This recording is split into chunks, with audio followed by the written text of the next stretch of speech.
Então, vamos lá, pessoal. Vamos iniciar aí. Boa noite a todos. Como é que vocês estão? Tudo bem? Só o ouro. Sejam bem-vindos aí a mais um encontro aí. Hoje nós teremos uma revisãozinha, né, de conteúdo. Então, vamos aproveitar aí o dia de hoje para relembrar aí o que nós já vimos até o momento. E aproveitando aqui que nós estamos no dia de... Não sei se choveu aí na região de vocês, mas aqui choveu bastante hoje. Deu uma refrescada, né? Estava muito calor.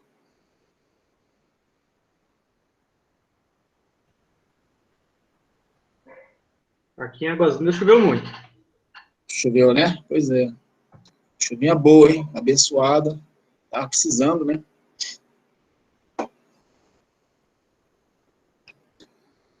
Galera, então vamos fazer o seguinte, vamos iniciar aqui pelos... Eu passei o exercício para vocês, uma atividade, né? A gente fazer aqui hoje. E vamos falar aqui sobre os slides, que a gente já viu até o momento, para posteriormente a gente fazer as atividades. Beleza?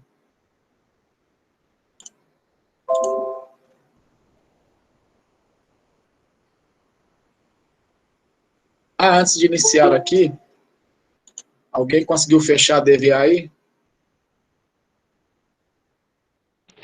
Não, professor, não consegui fazer. Não conseguiu não, Júlio? É porque a luz voltou não tem muito tempo. Ah, você estava sem luz. Teve algumas pessoas que falaram, o Antônio também falou que estava sem luz. Enfim, mas ninguém conseguiu fazer o exercício, a DVA? Não? Então, beleza. A gente faz junto aqui, não tem problema não. Então, vamos aqui. Vamos começar aqui pelo...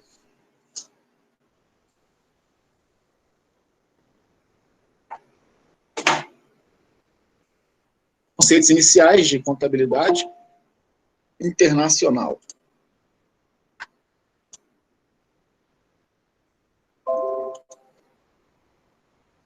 Então, galera, o que nós vimos aí até o momento, né? Nós começamos falando sobre o que são as normas internacionais de contabilidade, né? E aí nós vimos que essas normas, conhecidas por IFRS, a sigla,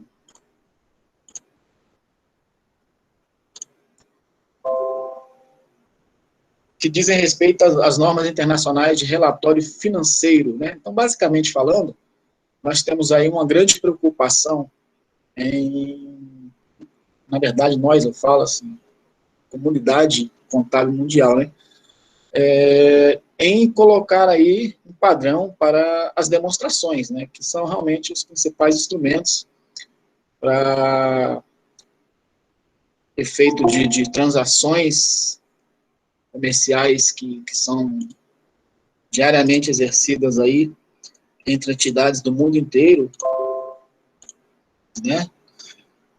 E aí nós temos aí diversas normas que já foram elaboradas no sentido de buscar aí trazer uma linguagem padrão ou padronizada em nível mundial, né? Então essa é a ideia, é agilizar a comunicação, é padronizar,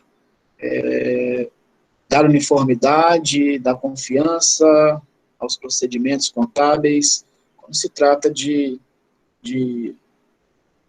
compatibilização de interesses em esferas globais, né, em diferentes países. Então, essa é a ideia, basicamente falando, que nós temos aí de normas internacionais de contabilidade.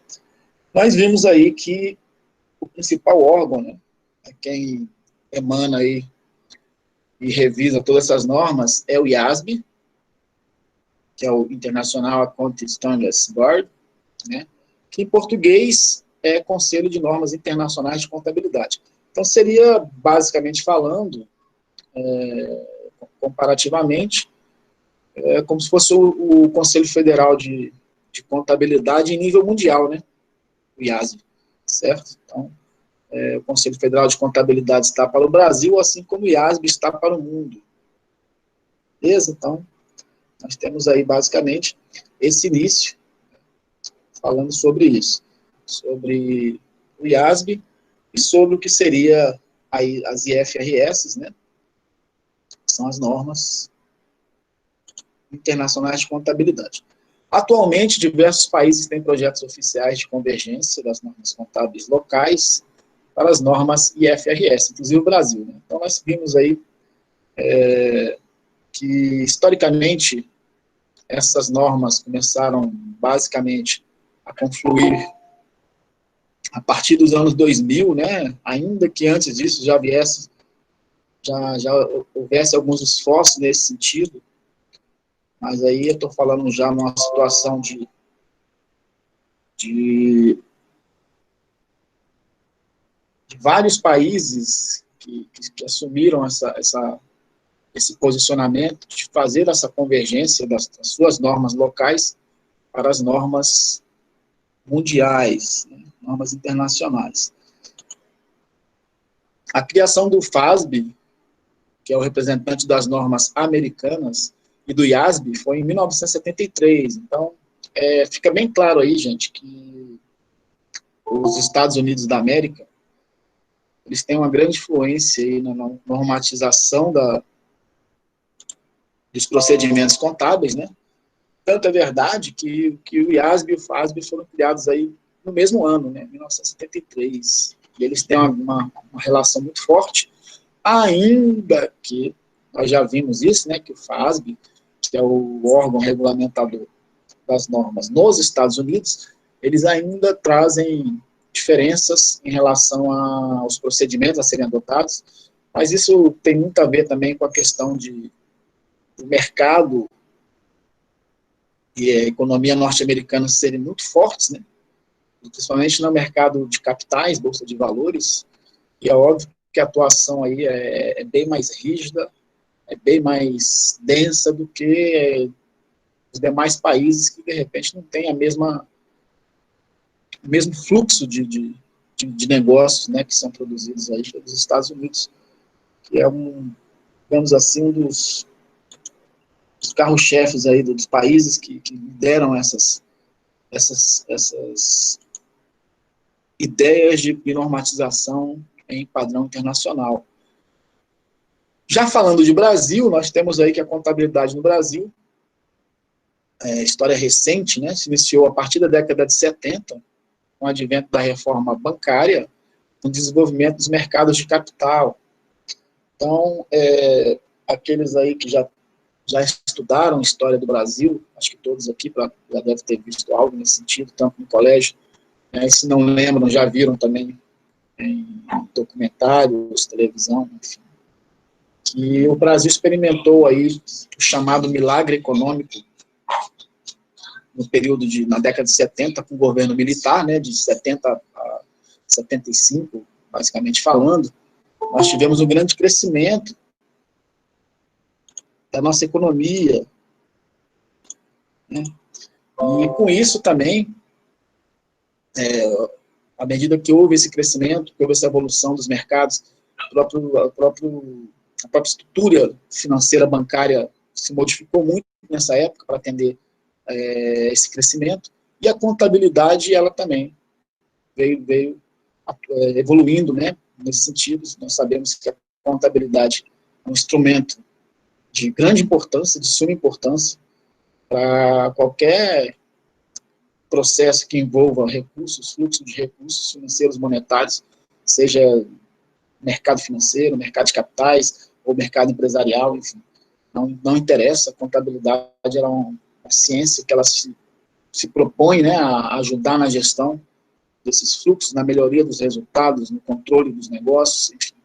Então, inevitavelmente, à medida que qualquer país, não só o Brasil, venha a ter crescimento econômico, a contabilidade tende também a evoluir juntamente com esse crescimento, até para atender as demandas que são colocadas, né, perante as novas situações.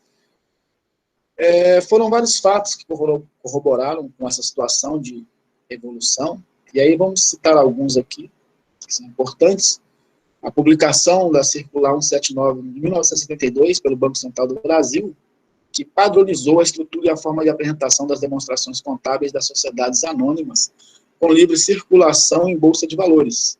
Certo? Então, aqui nós temos aqui a publicação dos principais documentos que vieram realmente a trazer uma estrutura organizada das demonstrações quando se trata de companhias de capital aberto que circulam, né, em bolsa de valores aí seus recursos financeiros. Também podemos citar aí a obrigatoriedade de atuação dos auditores independentes para analisarem e validarem as demonstrações contábeis das companhias abertas, certo? Que até então não existia essa obrigação de contratação de auditores independentes, e a partir desse fato também passou-se a ter mais força no movimento contábil brasileiro. Temos aí também uma grande influência da escola norte-americana, nós já vimos isso, né? O Brasil, basicamente, adota a escola norte-americana quase na íntegra em relação aos seus princípios e conceitos contábeis, e que culminou com a edição da lei que nós conhecemos bem, né? Já vimos isso aí em diversos momentos, dentro do curso de contábeis, que é a Lei 6.404, 76.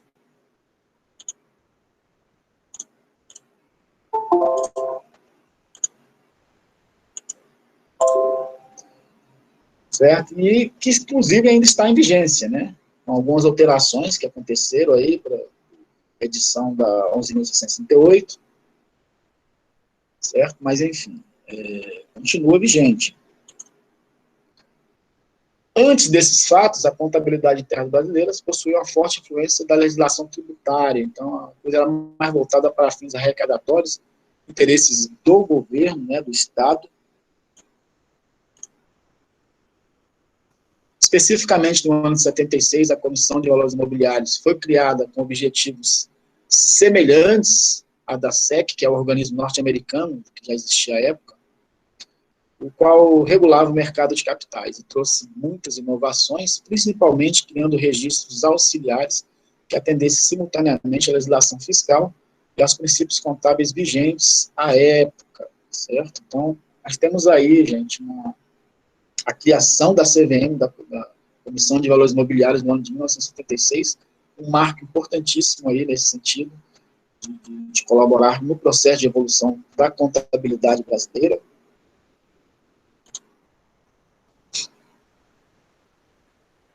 E aí, foi o que eu falei também para vocês, né, a questão do milagre econômico, que é popularmente conhecido aí, que aconteceu entre, basicamente, 1970 e 1975, onde nós tivemos aí taxas elevadas de crescimento econômico, fato que aumentou o interesse dos investidores de bancos estrangeiros, porque havia acesso de recursos disponíveis, né? Então, quem vivenciou essa época aí, quem nasceu aí antes dessa data aí, aproveitou bastante aí, né, o crescimento do país nesse momento aí, que teve realmente um boom, classe média realmente sentiu uma grande diferença, né? Totalmente o contrário do que está acontecendo hoje, que a classe média vem decaindo, né? Mas são ciclos que acontecem de tempos em tempos, isso aí é normal, né? Gente, se vocês quiserem falar alguma coisa aí, viu? Acrescentar aí no que já está sendo falado, fiquem à vontade, eu falo para vocês, está sempre aberto aí a discussão, sempre que vocês julgarem necessário. Professor, Diga. Adriano, passou um pouco, mas a FASB, ela no Brasil seria a NBC ou alguma outra norma? A FASB? Que é dos Estados Unidos. O FASB, né, que é o órgão regulamentador lá dos Estados Unidos, ele equivale ao Conselho Federal de Contabilidade aqui no Brasil. E não são as normas, né? Ele é o... Não. São as normas. As normas são o SGAP, né, que a gente chama. Entendi. Beleza, obrigado, professor. Apenas no ano 2000, aí nós já vamos falando aqui da questão realmente do interesse brasileiro, né, de tomar medidas para padronizar os seus procedimentos contábeis em linguagem mundial. Isso só veio acontecer realmente no ano 2000, por intermédio do Conselho Federal de Contabilidade e também do IBRACON, que é o Instituto de Auditores Independentes do Brasil, juntamente com a CVM, certo? E aí, nesse momento aí, eles desenvolveram ações para proporcionar ingresso no contexto da contabilidade, com a criação de um anteprojeto de lei, né, que é o anteprojeto 3.741 de 2000, tá? Foi motivado aí pelo processo de globalização das economias, né? Da abertura de mercado com aumento de fluxo de capitais que ingressavam no Brasil, né? Então, a gente sabe aí que,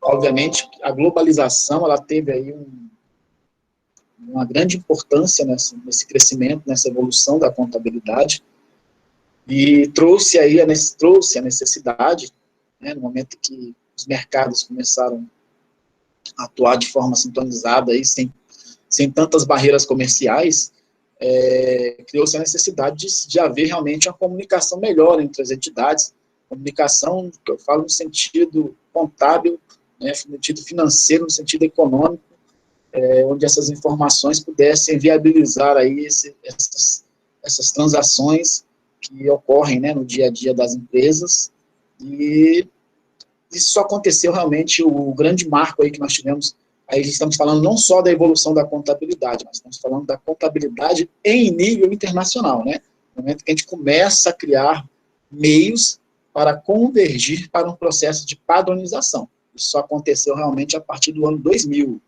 com o anteprojeto de lei 741 de 2000 aqui, tá? Então, se tiver que pegar um marco aqui para efeito de padronização dos procedimentos brasileiros de contabilidade, é a partir do ano 2000 com esse anteprojeto. Em 2006 foi criado o Comitê de Pronunciamentos Contábeis, o CPC. Então, depois da criação do anteprojeto, 6 anos depois, né, se criou-se o CPC. E o objetivo maior do CPC é buscar justamente a unificação para realizar a convergência das normas contábeis brasileiras aos padrões internacionais. Então, é uma entidade que veio justamente nesse sentido, né, ajudar nesse processo aí de evolução aos padrões internacionais. Em 2007, após 7 anos de tramitação, o anteprojeto da Lei 7.751, enfim, foi aprovado, né, tornando-se a Lei 11.668. Então, a 11.668, de 2007, que a gente tanto fala, né, ela é, na verdade, a lei que veio do anteprojeto da Lei 7.741. Tá? Depois, nós tivemos ainda algumas alterações que aconteceram. Né? Nós vimos aí, em 2009 também, algumas leis que também fizeram algumas alterações aqui.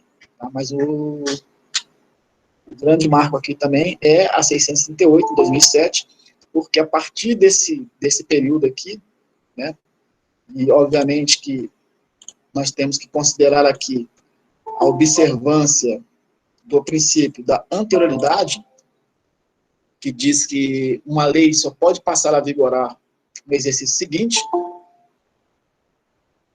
Os efeitos da 11.668 passaram a vigir somente no ano de 2008, né? É uma lei de 2007 que passou a vigir no ano de 2008. Ok? E a partir de 2008, as empresas começaram a ser obrigadas a adotar procedimentos buscando já esse processo aí de convergência. Então, nós tivemos aí algumas fases. Na primeira fase, em 2008, foram promulgados 15 novos pronunciamentos contábeis pelo Comitê de Pronunciamentos Contábeis, pelo CPC, a serem seguidos pelas SAs e empresas de grande porte. Certo? Então, no primeiro ano aí de vigência da 11.668, não confundir ano de publicação, né? Ano de publicação é uma coisa, ano de vigência é outra, foram 15 pronunciamentos. Na segunda fase, de 2009 até 2010 foram promulgados 29 pronunciamentos contábeis pelo comitê, pelo CPC, e num terceiro momento,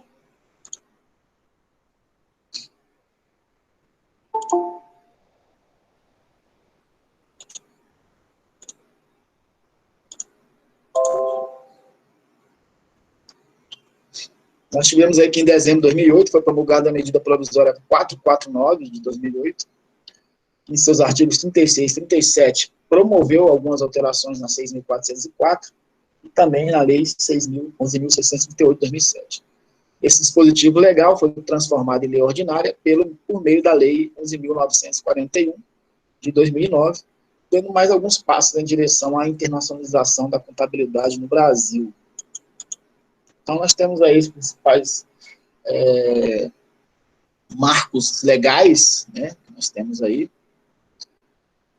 O anteprojeto 2000, obviamente que também temos que falar da 6.404, né, de 76, porque ela continua vigente, e posteriormente a 11.608, a MP 449 e a 11.941.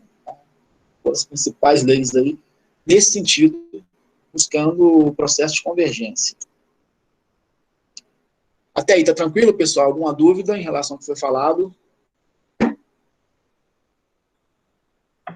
Professor, Adriano de novo. Em suma, qual é a diferença entre o instrumento CPC e essas três leis o CPC você falou que era para convergência, né? E as leis, qual seria a diferença entre um outro ou não tem diferença, não é para ter diferença? Não, na verdade, assim, em termos de hierarquia legislativa, legal, nós temos primeiramente que as leis, né, elas dão justamente as ações, quais são os comandos que precisam ser adotados, e o CPC entra nesse sentido como órgão executivo, que vai dar trâmite justamente ao que foi solicitado pela lei. Tá? Então, é como se nós tivéssemos a Constituição Federal e as leis complementares e ordinárias que dão justamente andamento ao que foi colocado como objetivo dentro dessa Constituição, certo? Então, a lei por si só, ela não vai trazer no seu corpo todos os processos que precisam ser executados, ela vai dar um comando geral para o que precisa ser feito, né? Determinando, por exemplo, que o CPC emane procedimentos, pronunciamentos contábeis que possam trazer aí a convergência desses processos brasileiros aos padrões internacionais, certo? Então, é como se fosse o chefe mandando e o CPC cumprindo. Seria mais nesse sentido, né? Dar cumprimento ao que é necessário ao processo de convergência. Entendi, obrigado, professor. Nada. A contabilidade internacional, né? Então, não, a gente vem falando aí, o que é contabilidade internacional? É um conjunto de normas e esforços que tem como objetivo alinhar a linguagem contábil e que ajudam nas definições de ações que devem ser seguidas para que o reconhecimento, mensuração e divulgação de informações econômicas sejam efetivas em todas as partes do mundo, certo? Então, nós temos basicamente que esse é o objetivo principal da contabilidade internacional, né? De normas e esforços, o objetivo de alinhar essa linguagem contábil aí.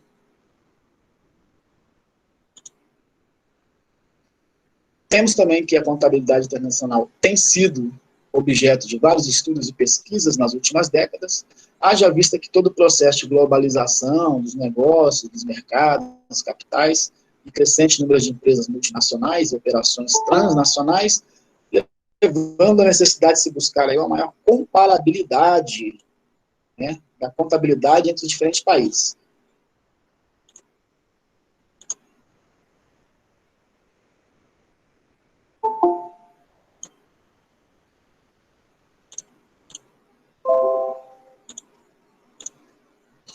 Beleza. Então, vamos aqui falar um pouquinho sobre como funciona, né, como ocorre esse processo de internacionalização das normas.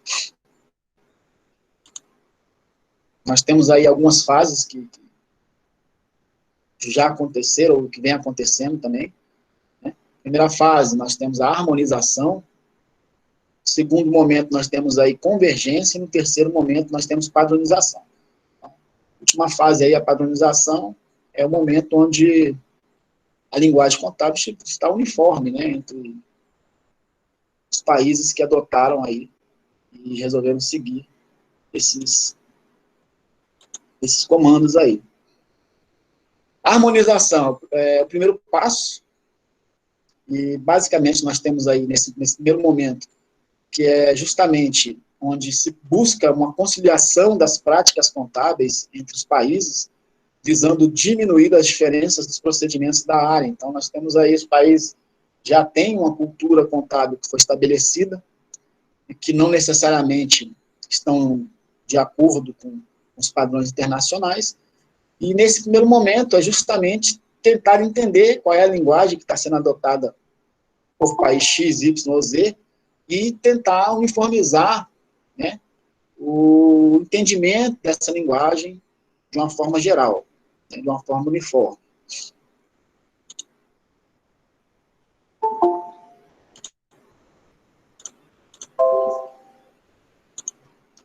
Então, quando a gente fala em diminuir as diferenças, queremos dizer que a harmonização contábil faz o quê? A reconciliação dos sistemas contábeis, ao mesmo tempo que preserva as suas particularidades. Seu objetivo é de melhorar o entendimento e a interpretação da troca de informações. Então, nesse primeiro momento aqui, a gente não tem, né, qualquer tipo de mudança na organização e na estrutura contábil de um determinado país. É respeitar a forma como o país vinha lidando com a sua estrutura, né, com seus emolumentos contábeis até aquele momento, e a ideia é justamente, simplesmente fazer o quê? Uma conciliação. Tudo bem, você utiliza essa linguagem, nós queremos trazer para essa linguagem aqui. Onde que a gente consegue aproximar mais a sua linguagem aqui, quando você fala de um determinado dispositivo que você utiliza, o que você quer dizer com isso, e trazer isso, esse entendimento, a um nível, né, satisfatório e padronizado, para que outras entidades possam entender isso, né? Tendo em vista que, nesse momento aqui, nós estamos falando de processos diferentes, onde em cada país, né, onde cada país tem a sua própria linguagem contábil, ainda que existam alguns pontos de congruência aí, mas existem bastante diferenças, e aí essas diferenças precisam ser diminuídas através de determinadas interpretações que são feitas, né? E nesse momento aí que nós temos a atuação dos órgãos de contabilidade dentro de cada país, certo? Atuando aí, trazendo esses entendimentos para que as demais empresas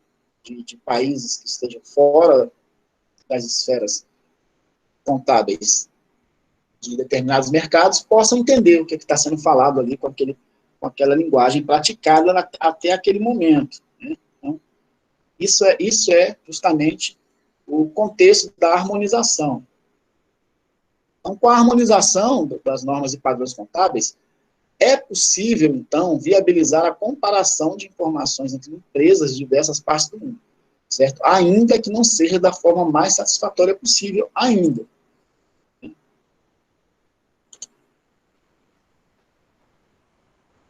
O outro objetivo aqui seria também dar credibilidade, dar confiabilidade às informações demonstrativas, né?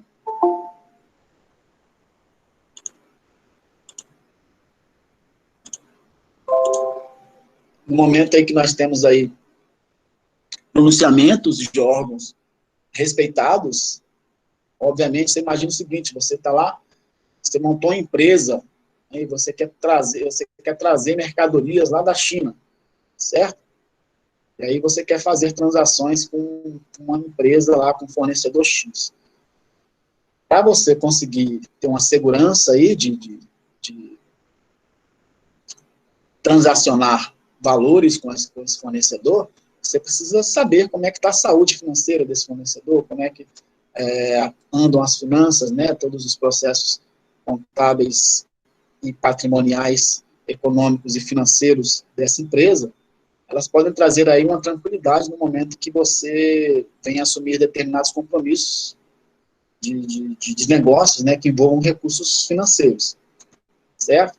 Então, no momento que você tem aí órgãos internacionais e dentro do próprio país, onde você pretende fazer pretende trabalhar com essas mercadorias, e essas entidades venham a público falar, dizer como deve ser interpretado aquela linguagem que não é a mesma linguagem do país onde você está atuando, né, você vai sentir uma segurança bem maior em fazer um negócio ali, obviamente, que isso vai agilizar, vai dar credibilidade ao processo, certo? É totalmente diferente de você entrar no mercado onde você não conhece nada sobre a contabilidade daquele país, não existe nenhum órgão ali que faz orientações, interpretações acerca de trazer informações da estrutura que sejam entendidas numa linguagem internacional, e aí fica bem mais complicado você ter uma segurança, né, uma confiança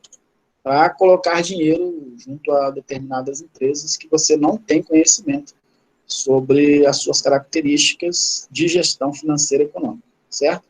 Então, nesse sentido, é importantíssimo aí esse primeiro processo de harmonização, e também o objetivo é dar possibilidade de você comparar, né, informações fornecidas pela empresa.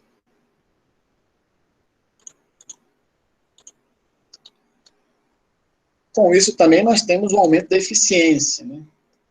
A partir do momento que você já tem um certo conhecimento de como essas informações contábeis de um outro país podem ser interpretadas aqui à luz do seu próprio conhecimento, você consegue aí agilizar os processos de uma forma mais adequada, certo?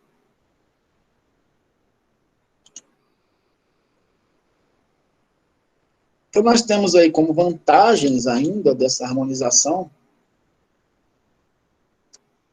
reduz o tempo e o custo para converter as demonstrações financeiras de subsidiárias estrangeiras, proporciona menor risco para o investidor e facilita auditorias contábeis e financeiras.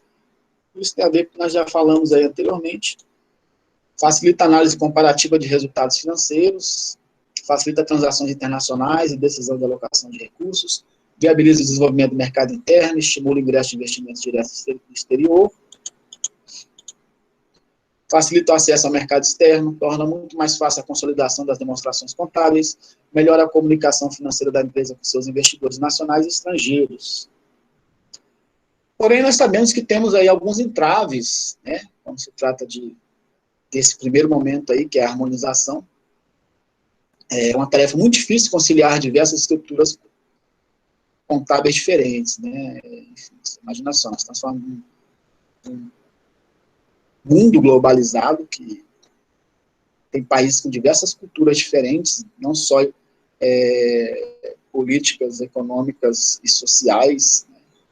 Então, é muito difícil fazer essa conciliação somente sem mexer na estrutura, né? Então, a harmonização, na verdade, é aquele primeiro momento assim, ó, vamos ver o que dá para ser feito aqui nesse momento, até a gente conseguir fazer uma convergência aos padrões. Essa é a ideia. Então, nesse caso aí, nós temos, não alcança a harmonização, né, pode ser algumas situações, como essa aqui, não vai alcançar os casos em que governos locais lançam políticas fiscais provisórias para atender uma determinada situação. Ou seja, nós estamos falando aqui de processos que estão em constante desenvolvimento, que mudam, né, processos econômicos, financeiros e que envolvem a contabilidade. E aí, sempre que há uma mudança, dificulta justamente essa questão de trabalhar somente de forma harmônica, diferentemente se já tivesse padronizado, né. Um outro também fator que a gente pode citar como entrave é a ausência de entidades contábeis atuantes e com influência, certo? E aí, eu até falei, quando a gente falou sobre esses dados aqui, né, acrescentei aqui, isso aqui pode ter dois lados da moeda. A gente pode ter como entrave a ausência de entidades contábeis atuantes e com influência dentro de determinados países, ou mesmo a existência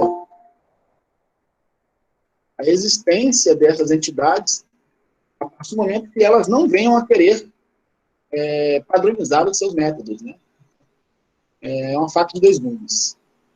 Obviamente que o esperado é que essas entidades elas venham a querer assumir esse papel de trazer a linguagem contábil dentro dos seus respectivos mercados a um nível internacional, porque isso facilita realmente, mas a gente sabe que nem tudo funciona da forma como a gente gostaria, né? Enfim, o mundo não é linear, né? As culturas não são lineares, você vê, nós temos diversos momentos aí que a gente consegue enxergar com clareza grande diferença entre países, economias, né? Coreia do Norte, Estados Unidos, China, então, enfim, existe todo um aspecto também, não só político, também cultural, que às vezes pode acabar influenciando negativamente. E aí, se você tem, por exemplo, entidades que têm vinculação com órgãos governamentais e existem influências políticas aí que trazem entraves ao processo, como, por exemplo, países comunistas que não querem entrar para o processo capitalista, essas entidades acabam também, ao invés de exercer um papel de facilitador, como é o caso no Brasil, né, que nós temos o Conselho Federal de Contabilidade, a Bracons, etc., elas acabam criando entraves. Então, isso aí também pode acontecer, ainda que não seja tão frequente, né, mas existe, certo? Beleza, aí falamos da harmonização. Gente, essas vantagens da harmonização são as mesmas vantagens que envolvem a convergência e a padronização. Tá? Então, aqui a gente poderia, sem nenhum tipo de prejuízo, falar das vantagens da harmonização e, no segundo momento, falar como sendo também da convergência e também da padronização. Certo? Então, a gente coloca aqui como, no primeiro momento, as vantagens, porque é o momento inicial, mas essas vantagens continuam acontecendo porque o processo ele está interligado. Então, a convergência e a padronização, ela não está separada, né? Não são processos que funcionam separadamente. Então, a convergência só ocorre no momento em que já passou pelo processo de padronização. Né? São fases. Então, tem a fase 1, que é a harmonização, para depois ir para a fase 2, que é a convergência, e a fase 3, que é o quê? A padronização. Então, esses entraves e essas vantagens, elas continuam existindo também nessas fases subsequentes que nós temos aqui, tá? Entende-se por convergência os meios, as formas e as ações que visam modificar as diferentes estruturas contábeis existentes nos diversos países para uma única estrutura com regramentos padronizados. Então, quando a gente fala da convergência aqui, a gente está falando de quê?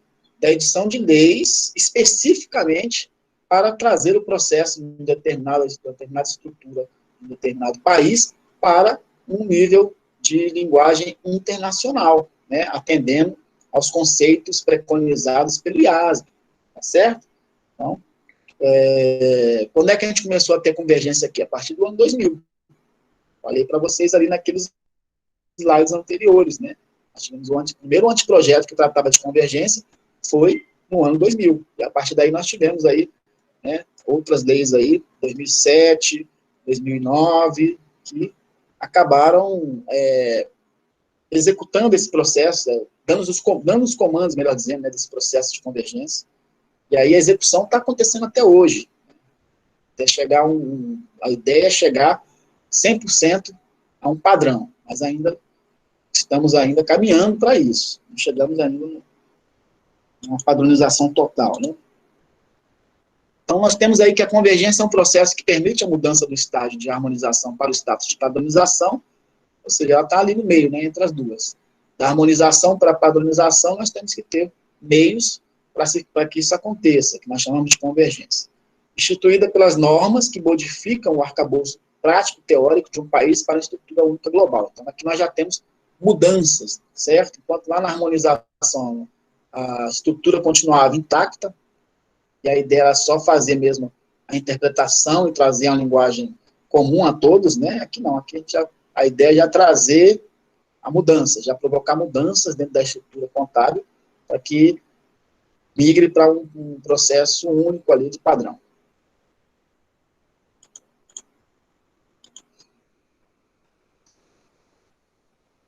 Aí nós temos que a contabilidade vem passando por um processo de convergência, nós vamos falando desde o início, né?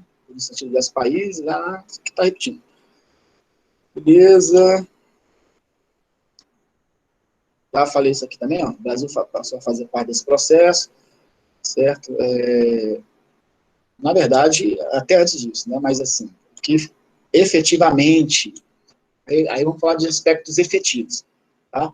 O anteprojeto de 2000, ele culminou na edição da Lei 11.068 e, posteriormente, na 11.941, complementando a 11.638.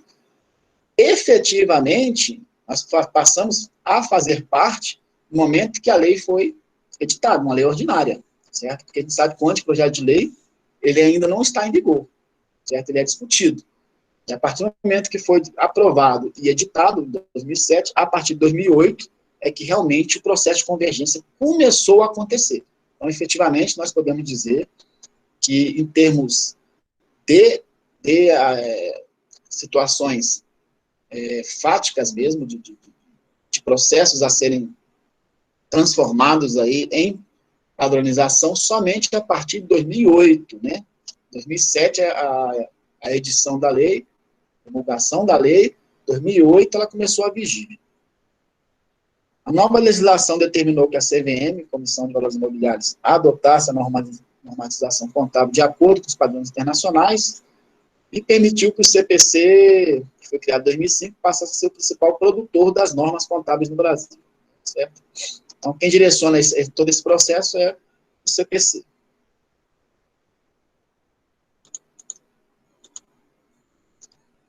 A partir de 2010, as companhias abertas foram obrigadas a adotar as normas internacionais de contabilidade em sua totalidade, certo? Então, para as companhias de capital aberto, que tem negociação em bolsa de valores das suas ações, elas já estão totalmente adeptas ao processo das normas internacionais.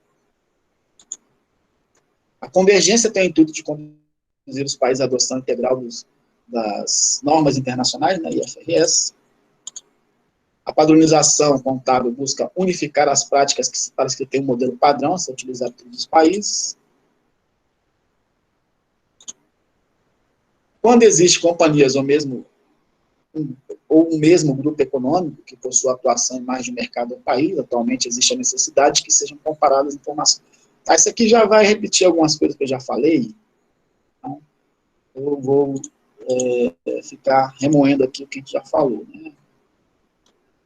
Aí, na questão da conceituação, nós podemos conceituar a harmonização como um processo que tem por objetivo manter as particularidades de cada país, mas que permita readequar os sistemas contábeis existentes com os de outros países, com o fim claro de melhorar a troca de informações a serem interpretadas e compreendidas, certo? Enquanto a padronização é conceituada como um processo de uniformização dos critérios existentes, não permitindo qualquer flexibilização.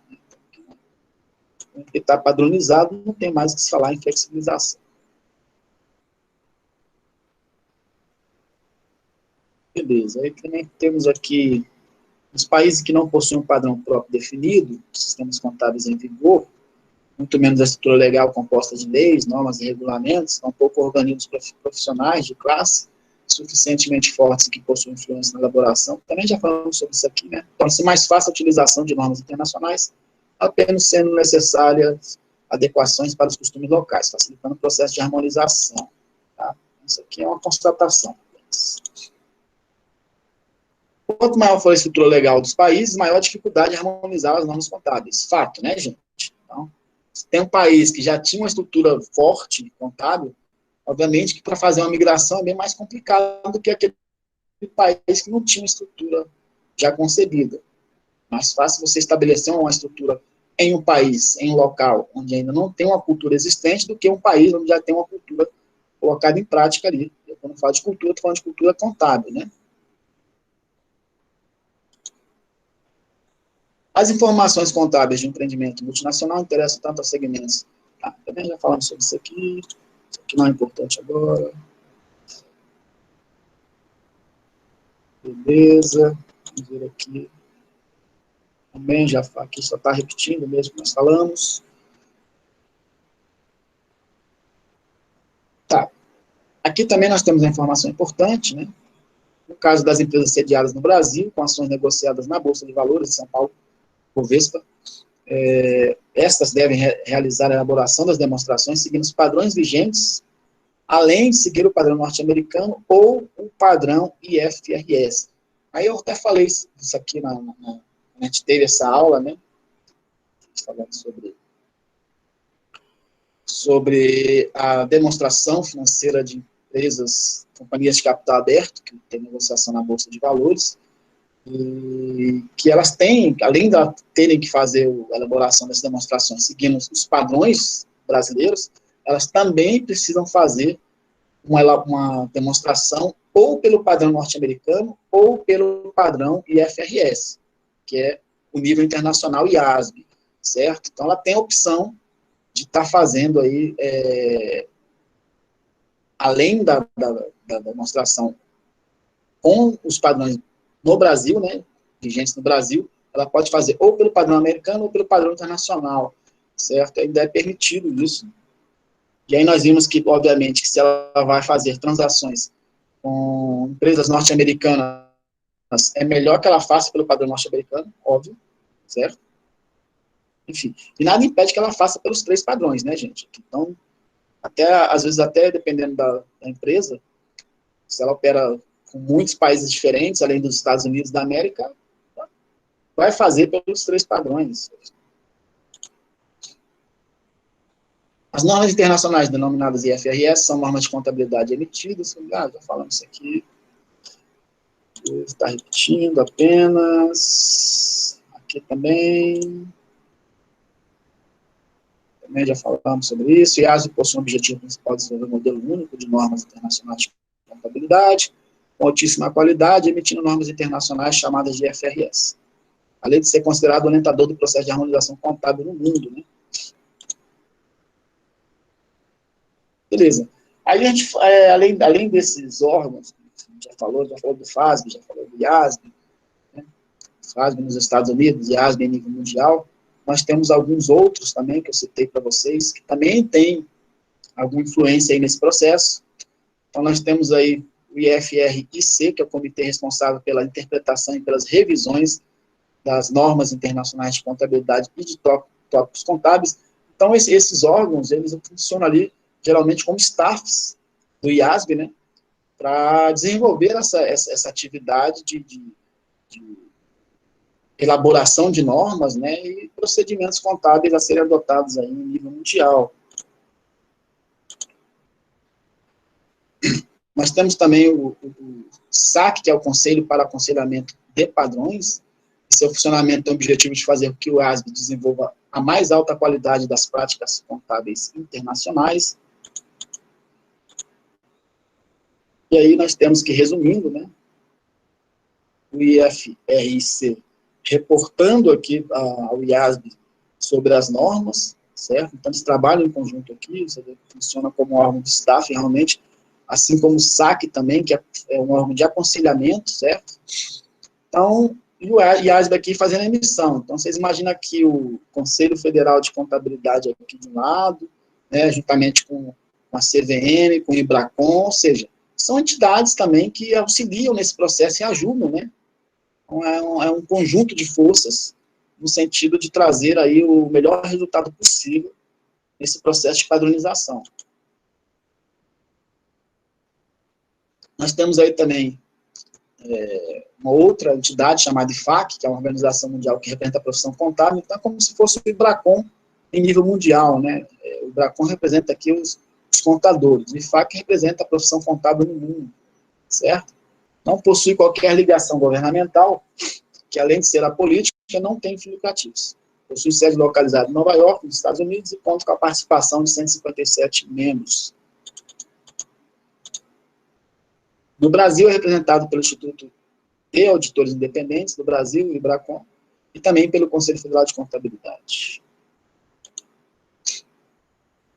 Tem a missão de estreitar o relacionamento da profissão contábil em todo o mundo, e atende a uma demanda de interesse público que contribui diretamente para o desenvolvimento da economia internacional, quando estabelece e promove a aderência à qualidade técnica dos padrões profissionais, também busca a convergência de tais padrões e representa a profissão contábil nos assuntos de interesse público, certo? Então, a gente está falando aí de padronização da estrutura, mas nós temos que lembrar também que nós, enquanto profissionais e contadores, nós também precisamos de ter orientações acerca das nossas condutas profissionais. Essas condutas profissionais também tendem a ter uma série de procedimentos que buscam nivelar em escala mundial, aí, de uma forma geral, como a forma de como cada contador, como cada profissional da contabilidade deve agir, certo?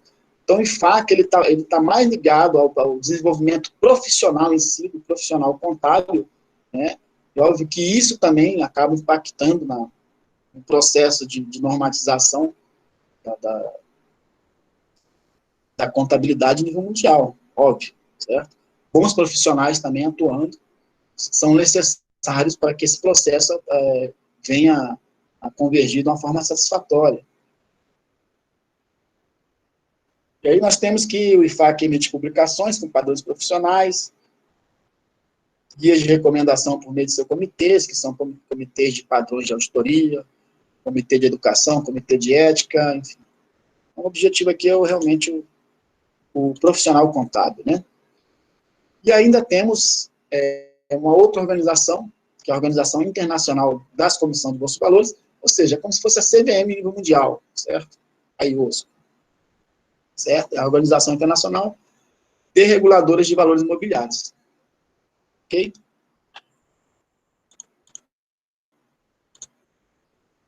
Beleza. Aí nós temos aqui algumas questões discursivas que a gente já respondeu aí na aula, né, no dia da aula, que foi ministrada para vocês. Gente, nesse primeiro momento aqui, em relação a essas normas gerais, aos principais órgãos regulamentadores, esses conceitos aí de harmonização, convergência e padronização. Tudo tranquilo aí para vocês? Está claro esses entendimentos para vocês?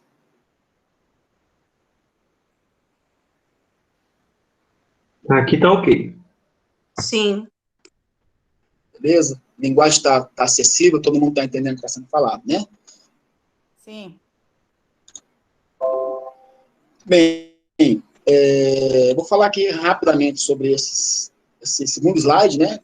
Já foi da aula 3, da terceira semana, onde nós falamos aí sobre as demonstrações contábeis. Nós sabemos que o principal objetivo, o principal foco do processo de padronização são as demonstrações contábeis, mas obviamente que isso envolve outras coisas também, certo? Então, vamos falar um pouquinho sobre isso aqui, para efeito de contabilidade internacional. No panorama internacional, essas normas, chamadas de GAP, né, que são os princípios contábeis geralmente aceitos em inglês, né, esse termo ainda é acompanhado da indicação do país ao qual a norma está relacionada. Então, nós temos aí BR-GAP para o Brasil, né, esse BR aqui do Brasil, e GAP para princípios contábeis geralmente aceitos, certo? No caso dos Estados Unidos, o S representa aqui a sigla dos Estados Unidos da América, o S-GAP. Então, cada país vai ter aqui, antes do GAP, a sua siglazinha representando o país, certo? Se fosse a Argentina aqui, aparecia um AR, né? Da Argentina aqui, AR-GAP, certo?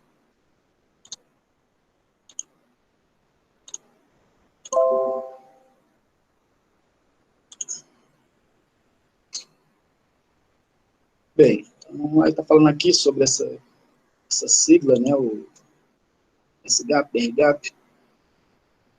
Beleza, aí falamos um pouquinho das normas contábeis nos Estados Unidos, assim como no Brasil, nos Estados Unidos existem normas locais, as chamadas US-GAP, que são emanadas pelo Conselho de Normas de Contabilidade Financeira Americano, né, que é o FASB, recomenda a seus investidores que desejam fazer negócio nos Estados Unidos ou receber investimentos por empréstimos de suas fontes, seguir os padrões do país, certo? Aquilo que eu já falei anteriormente. Nos Estados Unidos ainda eles continuam adotando as próprias normas, ainda que aceitem também as normas internacionais. Vimos também um pouquinho da profissão contábil do contador, né? Profissão contábil nos Estados Unidos, como é que funciona isso, né? É um pouquinho diferente. Então, nós temos aí um processo para se conseguir o certificado que se modifica, dependendo da região, do local, do estado dos Estados Unidos onde se encontra, isso porque eles têm lá uma legislação que não é uniforme, basicamente falando, em determinadas situações para todos os estados, e aí não é igual aqui no Brasil, por exemplo, nós temos um Conselho Federal de Contabilidade e as normas são as mesmas adotadas por todos os CRCs. Lá não. Lá os estados, eles têm diferentes normas, né, diferentes formas de entender e qualificar os seus contadores, certo? Basicamente falando, é essa a diferença. O Brasil, certo? Eles fazem também um exame lá, que também pode ser feito aqui, pelos profissionais brasileiros, se quiserem, né? E aí tem aqui o endereço, aqui o link para pegar essas informações. E, geralmente, quem quer pegar a certificação nos Estados Unidos é que trabalha em multinacional, né? E aí precisa de assinar determinados documentos. Falando basicamente dos princípios que são adotados no Brasil, né? O BRGAP está representado pelas práticas contábeis adotadas no Brasil e que estão alinhadas com o IFRS e com esse GAP. Bom, nada mais lógico. Se nós temos aqui no Brasil uma forte influência, fortíssima influência, podemos dizer que nós somos realmente representados pela Escola Norte-Americana de Contabilidade, então é natural que haja um alinhamento da técnica que é adotada hoje no Brasil com as técnicas que são adotadas nos Estados Unidos. E por os Estados Unidos ser um país, digamos assim, cabeça de chave aí nesse processo de padronização das normas, certo? Obviamente que a gente também está alinhado com as normas internacionais como um todo, que são preconizadas pelo IASB, certo? Então, nesse sentido, o Brasil leva uma certa vantagem, né, em relação a outros países que não têm aí, que não vieram ao longo do tempo adotando os procedimentos com base na escola norte-americana. Vale ressaltar que existem poucas diferenças aí, as 3 normas, né, eu acabei de falar para vocês.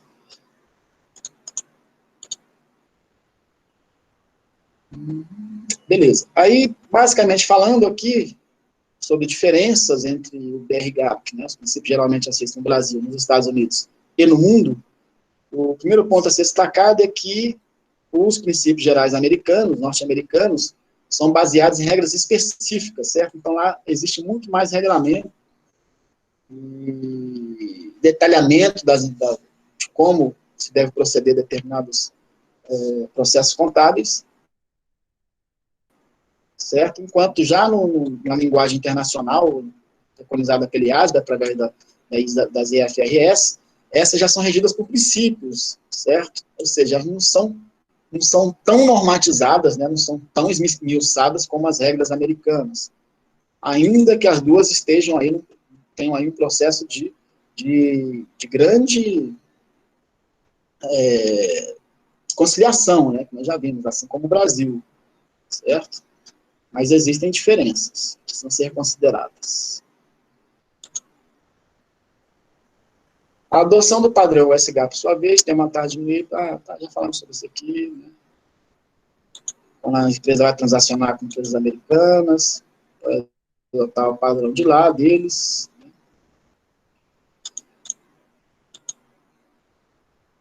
Beleza, isso aqui, depois vocês dão uma lida aí, não é tão importante para a gente nesse momento, mas é passível de dar uma olhada com calma.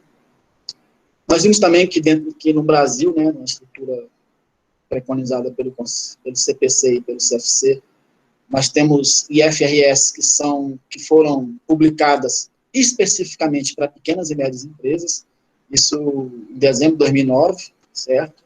Houve a aprovação do pronunciamento contábil, e aí esse pronunciamento voltado justamente para pequena e média empresa, né, chamadas PMS, certo? Então, são normas específicas a serem adotadas pelas PMS. Nós chamamos de CPC-PME, né, que foi homologado aqui pela resolução do Conselho Federal número 1255. Entrou em vigor a partir de 2010.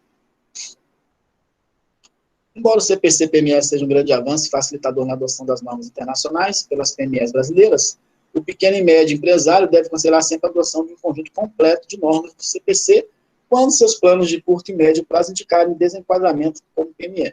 Certo? Então, olha só, obviamente que o CPC-PME, ele visa até facilitar a vida das pequenas e médias empresas, até porque a maioria dessas empresas, elas não trazem aí no seu âmbito transações com mercados exteriores, certo? E muitas vezes elas não têm o objetivo de adotar, de ter um crescimento tão grande a ponto de transacionar aí com países fora do Brasil, certo? Mas quando houver essa intenção, óbvio que isso pode acontecer, a maioria das médias, pequenas e médias empresas não tendem a fazer isso, mas algumas sim, começam como pequenas, passam a ser médias e depois passam a ser até de grande porte, enfim. Então, quando houver essa intenção, aí está dizendo o seguinte, ó, já começa a adotar, então, os padrões como um todo, certo? Porque o CPC-PME é só para simplificar mesmo a vida dessas pequenas e médias empresas, então tem algumas limitações, obviamente, né?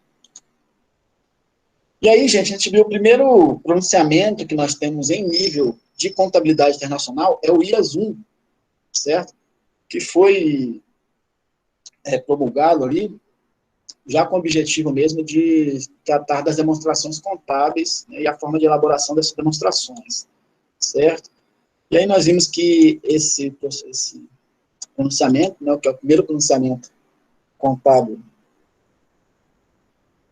emanado pelo IASB, ele trouxe aí como principais demonstrações a serem elaboradas e obrigatórias o balanço patrimonial, demonstração do resultado, demonstração do resultado abrangente, demonstração das mutações do patrimônio líquido, demonstração dos fluxos de caixa do período e notas explicativas, certo? Isso para efeito de padrão internacional, já falando de IASB, né? Porém, a gente viu aí que no CPC 26, que é a nossa correlação com o IAS 1,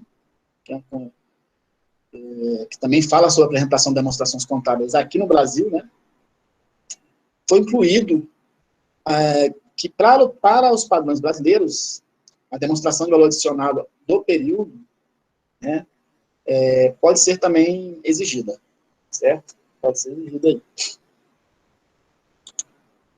Chamada DVA. Falamos ainda aqui, né, que apesar de não fazer parte do conjunto das demonstrações que estão preconizadas nas IFRS, né, pelo IASB, mas está prevista lá no item 5 do artigo 176 da Lei 6.404, e é exigida somente para empresas de capital aberto. Beleza, a gente falou sobre a DVA, né? Algumas pessoas estavam aí arrancando o cabelo aí para tentar fechar, mas enfim, acho que já estão aí já quase que 100% aí em relação a isso, né? Vai fazer mais exercício aqui hoje. De acordo com a Lei 11.068, toda empresa de capital aberto é obrigada a elaborar a sua DVA a cada exercício contado, ou seja, nessas companhias a demonstração deve ser divulgada ao menos anualmente, junto com os demais demonstrativos financeiros e relatórios de contabilidade, certo? Esse regulamento está disposto no CPC 09. Vimos também que essa demonstração de valor adicionado visa mensurar o valor da riqueza gerada pela companhia, né?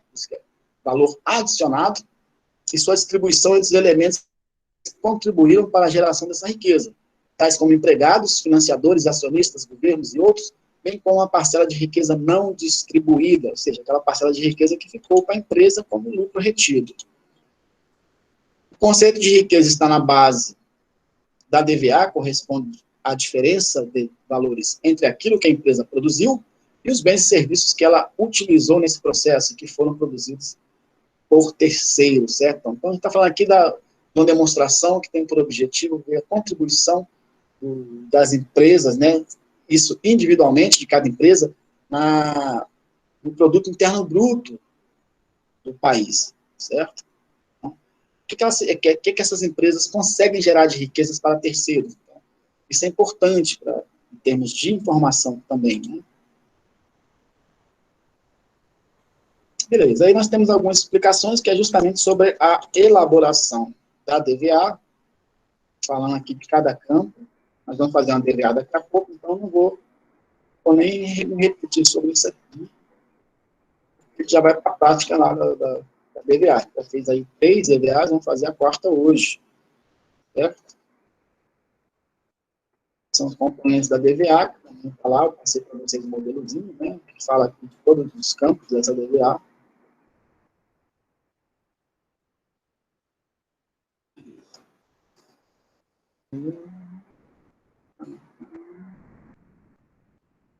E aí, por último, nós vimos que a DVA, tendo como ponto de partida para ela, a DRE. Então, a partir da DRE das entidades é que a gente faz o quê? A elaboração da DVA. Então, para fazer a DVA, eu preciso ter a informação da DRE, ou pelo menos ter as informações que compõem a DRE. Né? Ainda que eu não tenha a DRE elaborada, mas eu tenho essas informações para que eu possa elaborar a DVA. Certo? Beleza, aí fechamos aqui. E aí, a nossa AV3 aqui, gente, ela vai vir até esse segundo momento, tá? Nós tivemos aí três encontros, nós tivemos um feriado aí na quarta semana, e hoje é a quinta semana, nós estamos na revisão, e na sexta semana, que é o próximo encontro, nós temos já a nossa avaliação. Beleza? Trouxe para vocês aqui o exercício, e aí eu vou fazer o seguinte, eu vou fazer o mesmo esquema que eu vou fazendo com vocês todas as aulas, vou fazer a chamada aqui agora, online aqui, e posteriormente, à medida que eu for chamando aí, vocês podem terminar, quem não terminou, termine o exercício, e aí a gente vai voltar depois do intervalo para a correção do exercício. Aí a segunda parte é somente para corrigir o exercício e discutir, né, e já utilizar esse exercício aí como base para a nossa AV1, tá? Então, esse exercício, é só para se dar só com esse exercício? Não. Nós fizemos outros exercícios lá, que estão, inclusive, as respostas estão já no nosso Moodle, na nossa disciplina lá do Moodle. Vocês podem acessar lá e estudar pelo material que já foi disponibilizado, além desse exercício aqui. Esse exercício aqui é só para a gente complementar, fechar, né, para vocês terem uma noção geral do que foi falado já, e aí para irem tranquilos aí para a nossa avaliação do bimestre. Beleza, galera? Tranquilo? Beleza.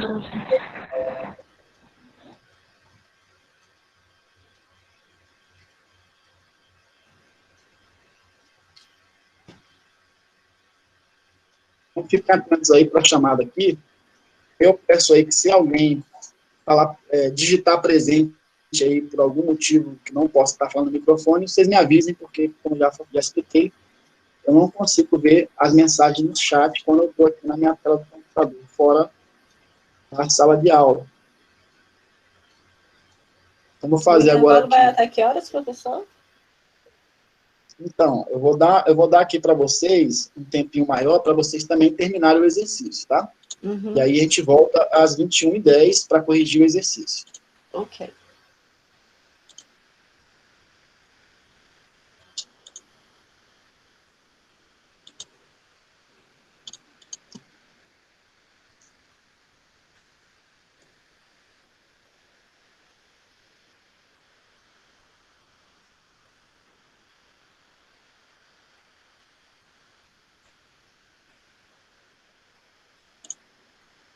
Bora lá, para a chamada aqui.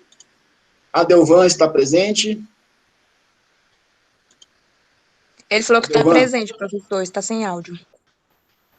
Ok. Alexandre Rosa. Alexandre? Não, né? A Cristina? Estou aqui, professor. Andréia?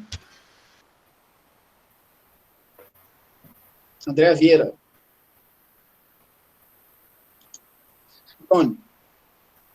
O Antônio me avisou que ele estava com problema lá, está sem luz, né? Se alguém depois tiver com problema de luz aí, tem que me avisar também.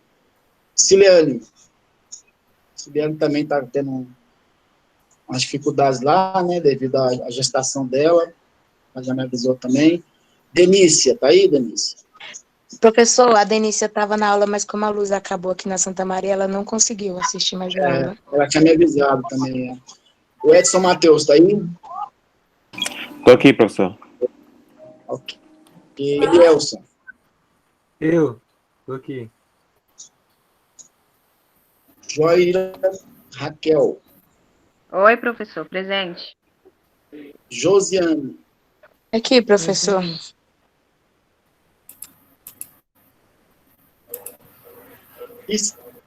Cristiane. Cristiane tá aí, não? Rani. Presente. Eu acho que a Cristiane também Luana. tem um problema, que ela mora na Santa Maria.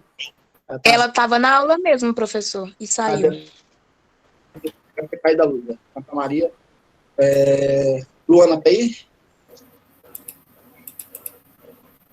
Não? Luciana. Tô aqui, professor. Luci. Neuci. Professor, Oi. a Luana Márcia, ela explicou aqui no chat que a internet dela tá muito ruim, aí ela tá saindo, nem é por conta da internet. Luana, né? Ela tá na aula, né? Ok. E a Neuci? Avisou alguma coisa aí, a Neuci? Não, né? Paula Jaqueline. Também não. Renata. A Paula Jaqueline também falou que estava com problema no chat. Renata tá aí. Santa tá aí. Professor. Renata, E a Viviane. Tô aqui. Viviane. Aí, tá? Beleza. Fechamos Professor, tô aqui. aqui. Ok. Fechamos aqui unidade gama. Professor, Luana tá aqui. Oi? Quem foi que falou? Eu já falei com ele, Luana. Vamos aqui para Taguatinga agora.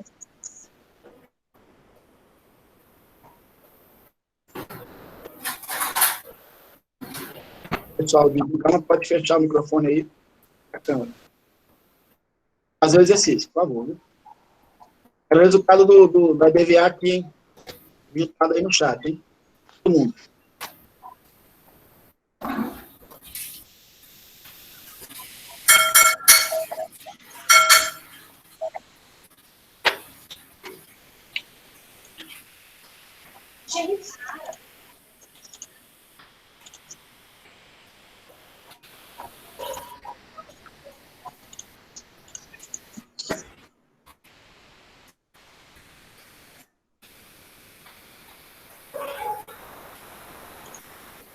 Então, atenção, galera de Taguatinga.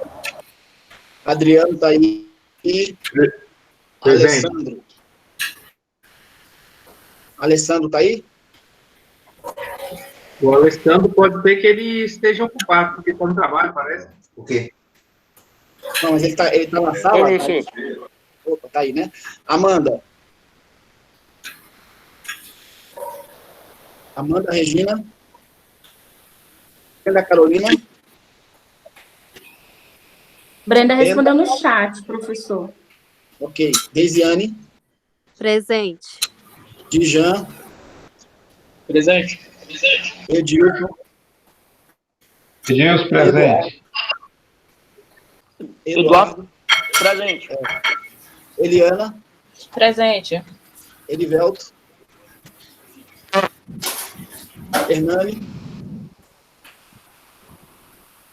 Hernani. Presente, professor. Franciele. Tô aqui. Henrique. Presente, professor. Jefferson Alves. Jefferson Alves. Jonas Araújo. Presente. José Antônio. Fala, mestre. José Wagner. Presente. Karina. Presente. Professor, a Amanda Alves Oi. tá aí. Ela respondeu no chat. Amanda. É.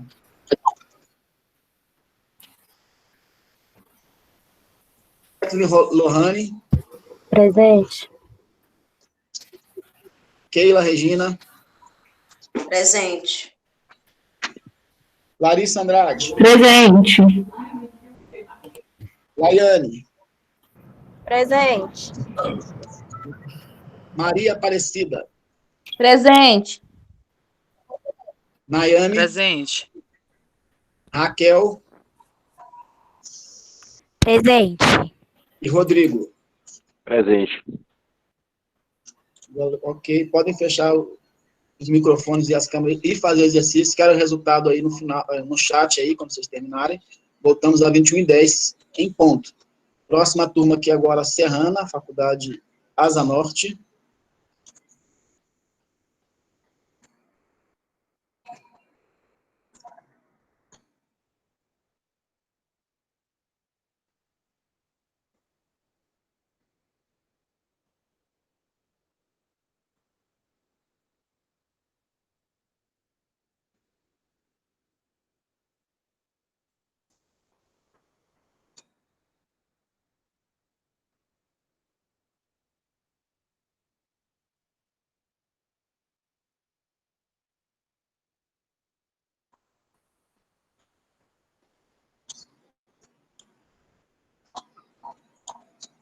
Da Faculdade Asa Norte não tem ninguém.